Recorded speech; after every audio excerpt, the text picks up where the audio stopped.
I'm standing in what we're calling a food forest, but it's only 90 days old. So, you know, don't expect anything too impressive just yet. If you're here for a lush jungle with all the layers and rare species, this isn't that. This is the early version of that, and I'm going to take you on a small tour of what it looked like when we arrived, what we've done so far, how we continue to develop this, and I will take you along for the whole process. So this property is about half a hectare or a bit over an acre on a small island in the Azores, and this land's got a bit of a head start compared to some of the properties that I've planted food forests on in the past. Most of the systems I've helped started didn't have this much tree cover, so we're definitely leaning into it here because it is always easier to build onto a system than to start from bare ground. But about 12 years ago, this used to be a cow pasture, like many of the lands that are around us here. And the previous owner, who is now our neighbor, started planting a lot of trees. So on this specific section of the land, right here in the valley, there's now some wind protection, a good valley microclimate, and we even have a spring-fed creek that runs to the bottom of the land. So there are definitely some built-in advantages and a relatively good conditions to build an incredible food forest. But what wasn't here yet was a system. So in this particular valley there were about 10 fruit trees, a small tea plantation, mostly thick grass ground cover and a lot of open spaces in between. And the rest of the terraces on this land follow a similar pattern. Most trees are planted in a kind of scattered random way, and surprisingly some of those combinations work beautifully while others not so much. And you might have experienced this yourself as well on your land. You're planting a couple of fruit trees and then not much happens. They don't grow fast or turn magically into a lush food forest, and the soil stays dry, the weeds take over, and the trees just kind of sit there, you know, and they really don't grow like you hoped. And this spot right here is the perfect example of that, and it's something that I see a lot with my clients as well, and honestly that I've done in my past own attempts as well. We naturally focus a lot on the trees that we really want to have on our lands, like the fruit and nut trees. But those trees are the producers of the system, and they take a lot of nutrients from the soil in order to develop the fruits. But if we don't feed the soil with enough nutrients, the fruit trees won't be able to thrive. So sure, we could come in every year with like truckloads of compost and wood chips, and that would help to some extent. But that's not really practical, and you'll still be left having to do a lot of weeding, and there will be quite a lot of pest problems. And that's why every single tree that we want to grow, and this is one of the most important aspects and reasons why food forests really work, is they need a support team around them. Just like in a real forest, there's generally not one single species of tree, but mostly a combination of all sorts of different species growing together in different layers. And each of those species have different functions. Some of the trees are simply there to function as pioneer species, like nitrogen fixing trees, while others are biomass producers and grow fast and provide us with a lot of shade, mulch and protection for everything else. And if you've been reading about permaculture or food forests for more than 5 minutes, you probably know that what I'm referring to is something that is called guilds. Now, if you're new to the word of guilds, a guild is basically a group of plants that work together to feed, protect and support one another. Kind of like a small mini food forest or a small ecosystem, all doing different jobs. So instead of just planting fruit trees everywhere, we built a team around each one with a mix of species that bring in nutrients, shade the soil, attract pollinators and help the whole thing thrive. Now, we don't need to get every layer perfect from the start, but we do need to make sure that there's a good balance between the producers and the supporters in the same space, which is what actually makes a food forest work. And if you're just getting started and want a little bit of help designing your first guilds, I've put the whole system in a step-by-step guide called the One Guild Food Forest, which you can download and read below. And that is basically what we've done here. Rather than just continuing planting only fruit trees that all have the same height, that all require the same nutrients, we started building guilds around the individual fruit trees that were already growing here. And that's often when the system starts to shift from requiring us to come in every season with new compost, more mulch, more biomass, to growing into a self-sustaining food forest where fertility is grown on site and requires less inputs and work as it matures. Because at the end of the day, we don't grow plants, we grow the soil, and the soil will grow the plants for us. And that simple mindset shift completely changed how I design and plant my food forest nowadays. And that also makes starting and growing a food forest much simpler, because all you need to get started with is one simple guild made up of different plants in different layers and with the different functions, and that becomes essentially your first mini food forest. And you can get this started with only a handful of plants at a time. Take this guild as an example. Right here we have a custard apple, which is our main tree, and we just started adding different plants with different functions and from the different layers in here. So some are here to fix nitrogen, others are ground covers like sweet potatoes, we have some root crops like yacon and taro, we have rhubarb, chives, herbs, bananas, like lots of different edible flowers.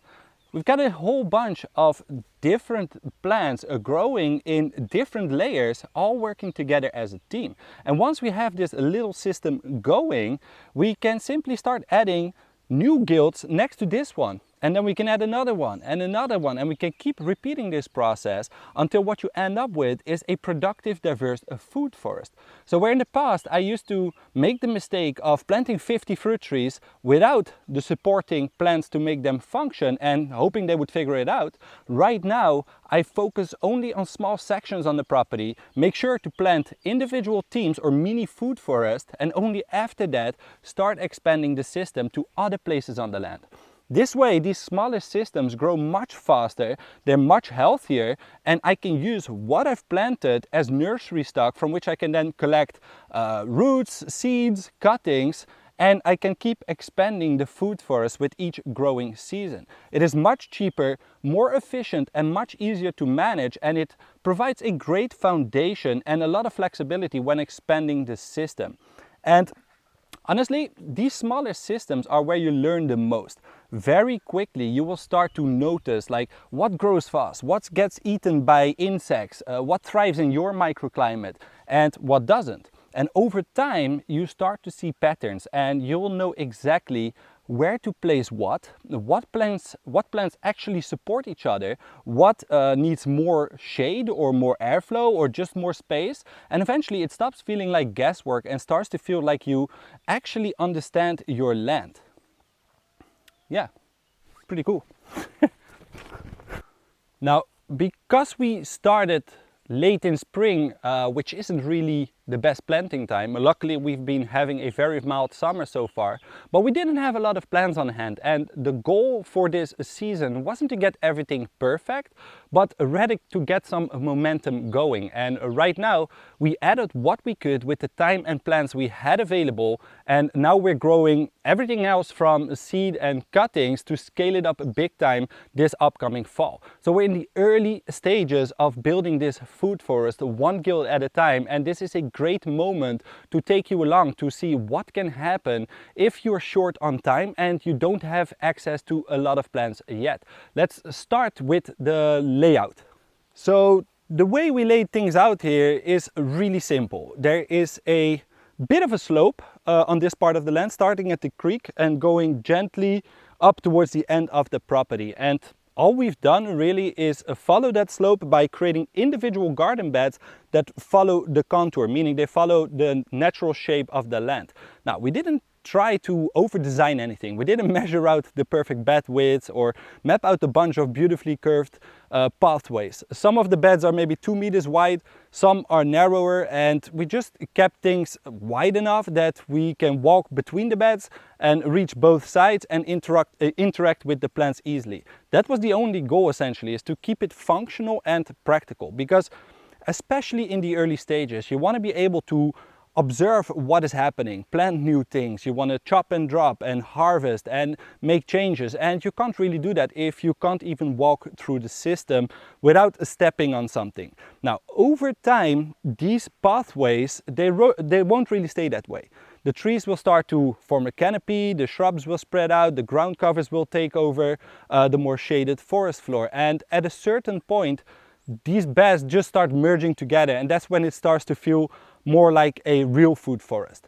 When it's no longer a bunch of tidy beds, but one big living system that's grown into itself. Now, of course, you can design this in a million different ways, depending on your goals, and keep more permanent pathways, zigzag them, like whatever. Your imagination is the only limitation. But for us in this specific context and this specific part of the land, we just want to completely reforest it in the most diverse and abundant way possible. Now, let's talk a little bit about the plants that we've used and why. Alright, so the climate here is quite interesting. We're in a subtropical maritime zone where it rarely goes over 30 degrees Celsius in summer and barely below 10 degrees Celsius in winter. Most of the time it just hovers somewhere around 15 to 25 degrees day and night. So that gives us a bit of a weird sweet spot. And it's also one of the reasons that we came here.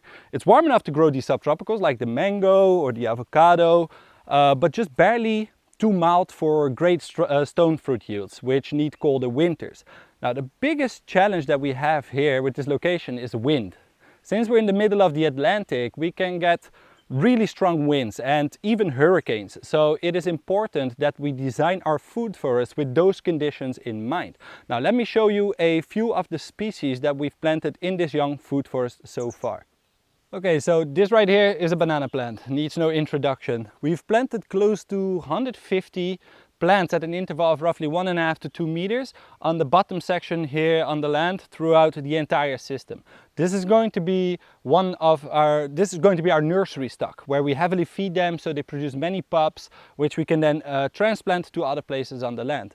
They're one of our go-to plants early on in this climate, partly because they give fruit, but mostly because they are incredible for biomass. They grow fast, they shade the soil, and all these big leaves and juicy trunks can be chopped back and dropped right in place to build fertility fast. Now, right next to the banana we've got a Paulownia, only 3 months old, wonderful biomass producer. We still had this one growing in a pot from our previous homestead, and we took it here and planted it. This tree grows really fast, it's got these beautiful big leaves and gives us a ton of organic matter in a short time. This right here is a mulberry that is self-seeded here. Produces lovely fruits, but is also a great use as a chop and drop plant. Now, if we walk a little bit further, and we have an Albizia tree, or a silk tree. Last year we collected a lot of seeds from a couple of trees in the park, and we've started these in nursery pots. This one is a great subcanopy species, a nitrogen fixing tree that provides a nice dappled shade. Great to use for chop and drop. It's got beautiful flowers that attract a lot of bees, and overall a good tree to use as a pioneer species on this land. And then we have this one right here, which is an Aussie native, the Australian blackwood, or an acacia. It's a large overstory nitrogen fixer, and it's actually naturalized here on the island. We've got a lot of these in our windbreaks, and this one self-seeds pretty easily here. So once you've got a few, you've basically got an unlimited supply of free pioneer trees ready to be planted in the food forest. You can literally just rip them out of the ground and transplant them elsewhere, wherever you need a fast overstory fix. It's considered a weed in some locations, and it's a great weed because it improves the soil, it fixes nitrogen, it can be chopped and dropped for biomass. And if you stay on top of it and manage the timing, it becomes a really useful plant for the early system, where we need quick shade and structure while everything else is catching on. Now, you might look at this system and you think, aren't the trees and plants planted a bit too close together? And from the outside, it can definitely look like things are a bit tight here. But what's actually going on is that the main fruit and nut trees, which are the ones that this whole system is designed around, are spaced with a mature size in mind. They will have plenty of room to grow into full abundant trees. But in the early years, all that open space around them is just wasted sunlight and bare soil. So we fill it on purpose with fast growing biomass trees, pioneer species, herbs, ground covers, anything that builds fertility, protects the soil and gives us food or function in the meantime. Then as the main trees mature, we gradually chop and drop or phase out those early support plants until what is left is a productive system supported by just a few helpers. And another question I get often is like what is the right mix? Like how many nitrogen fixers do I need? How many producers? And honestly, there is no perfect ratio. It really depends on your soil, your climate and what you've got access to, but as well like where your system's at in terms of succession. But if we would start from zero, I always keep it simple. We overplant the support species and we underplant the productive ones. At the beginning, it can be as much as 80 to 90% of support plants and only maybe like 10 to 20% of productive ones like fruit trees or nut trees.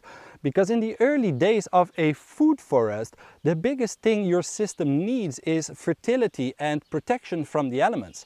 Once that is in place and the system starts to stabilize after a few years, that ratio shifts and until what you end up with is maybe up to 90% or even more of productive species and only a few support species left in the mix. We'll chop and drop the fast growers, use them as mulch and fertility, and then gradually those early support plants create the space and soil for the more productive plants to take over.